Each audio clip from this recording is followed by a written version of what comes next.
নমস্কার, আমি আবির চ্যাটার্জি। আপনারা দেখছেন আমার চ্যানেল ACH স্টক সলিউশন।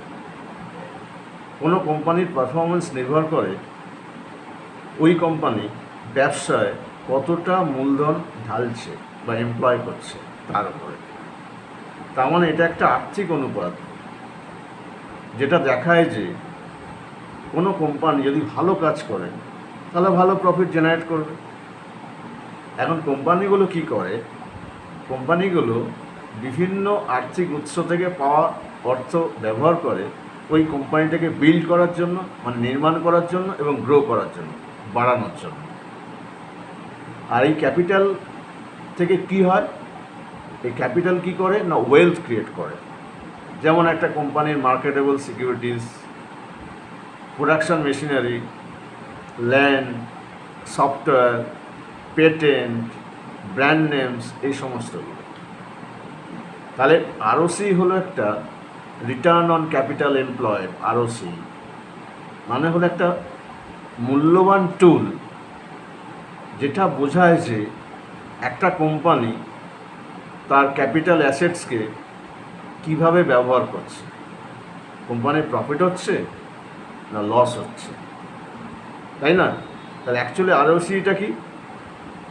এটা হচ্ছে কোম্পানির একটা এফিসিয়েন্সি, যেটা কি করে প্রফিটেবিলিটি মেজার করে। আর একটা জেনারেল কথা বলে দিই, সেটা হচ্ছে যে রিটার্ন অন ক্যাপিটাল এমপ্লয়েড যদি কারেন্ট ইন্টারেস্ট রেটসের দ্বিগুণ হয়, তাহলে বলা যাবে যে কোম্পানি তার ক্যাপিটালকে কি করেছে, এফিসিয়েন্টলি ইউজ করেছে। আর রিটার্ন অন ক্যাপিটাল এমপ্লয়েড এর ফর্মুলাটা একটু বলে দিই আমি। সেটা হচ্ছে ROC সমান সমান EBIT আপন ক্যাপিটাল এমপ্লয়েড। তার মানে EBITটা কি? Earnings before interest and tax.